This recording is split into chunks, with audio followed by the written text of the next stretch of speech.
Another day of E3 in the books as we inch ever closer to Nintendo's big conference tomorrow. Today we had Square Enix, Ubisoft, and Sony.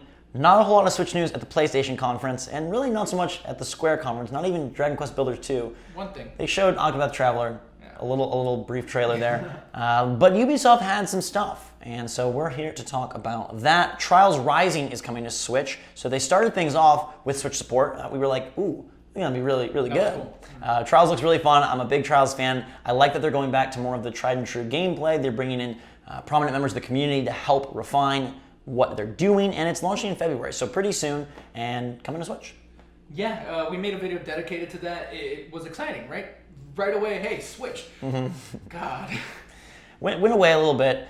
They did come out and show Donkey Kong for Mario plus Rabbids. Now that's less of a surprise to us because you've played a bunch of that. Yeah. And we did know it's coming. They gave us the date, June 26th. They had a pretty cool musical number there. I think that looks absolutely awesome. I love those shark rabbit enemies. Did you face any of those? No. Part of me wishes that it was out today. I know you asked me when the trailer was happening, like, hey, is there any chance it's out today? I said, no, I don't think so. Would have been cool. Yeah, sure enough, it's a little bit later in the month, unfortunately, but it's a sizable expansion. It's not just like a couple of hours or anything like that. So that is something to look forward to. It's unfortunate that that's pretty much where it stops as far as Starlink.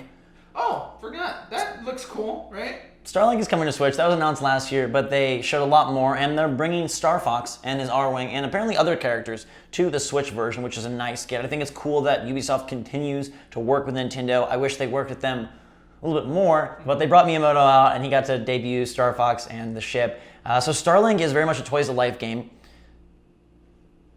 Is that a thing that people want in 2018? It's coming out in October 26th, and it's pretty complex. So there's a lot of parts, right? It's not just like, hey, buy the Skylander. There were accessories, but this is like you've got ships, pilots, and weapons.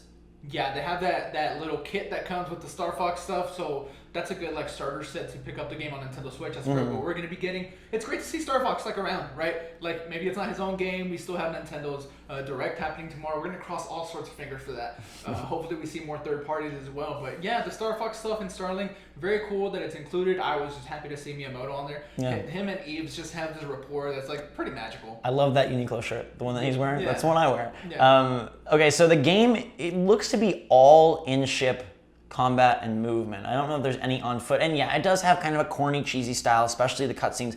But I'm gonna, withhold judgment on the gameplay. It could be fun. Yeah. I will say that Toys to Life traditionally delivers light on the gameplay.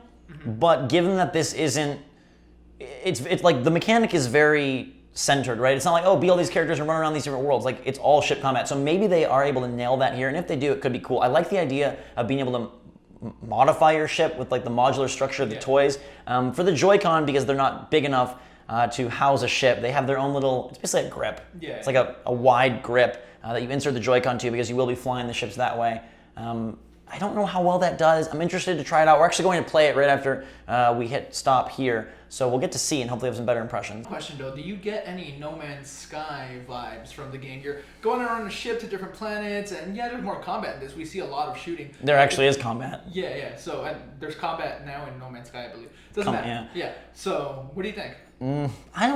I feel like even though they say like explore and fight, I feel like it's going to be much more fighting, and then cutscenes will sort of carry the exploration. I think it does seem more descend on these planets and then duke it out with the different enemies and then use your different weapons to sort of probably counter, oh, this enemy is an ice enemy, so you need explosive weaponry, or this enemy is totally resistant to bullets, so you got to go lasers, or however that ends up playing out.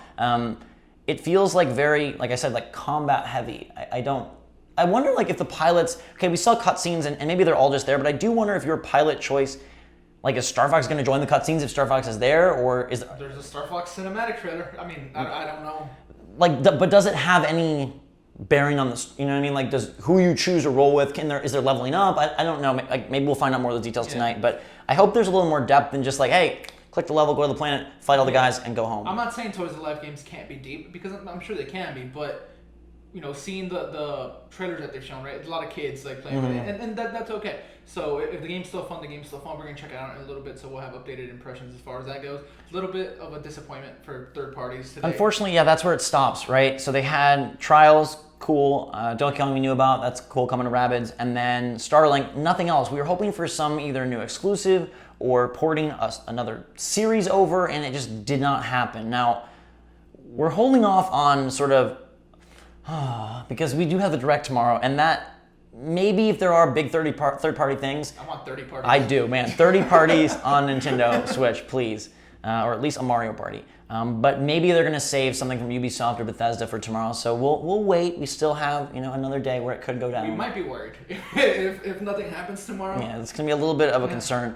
But how did you feel about today? Another day where some Nintendo stuff got announced, probably not as much as we'd like, but a few cool bits. Which was your favorite? Let us know in the comments down below. We're going to go play Starlink and bring you guys back footage of that. In the meantime, Nintendo Direct, soon. Yeah. Hours away at this point. Yes. And one sleep away. One sleep away till, at the very least, some super sick Smash Bros. Reveals. Yeah. So cannot wait for that. Will Ubisoft have representation?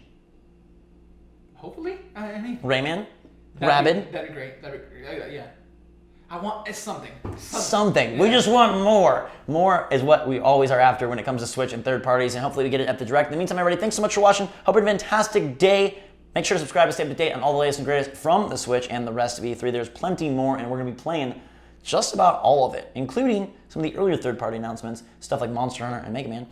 So until that time, everybody, make sure to follow us on Twitter and Discord. And for myself and Gabe, thanks again. Have a fantastic evening. Switch Force out.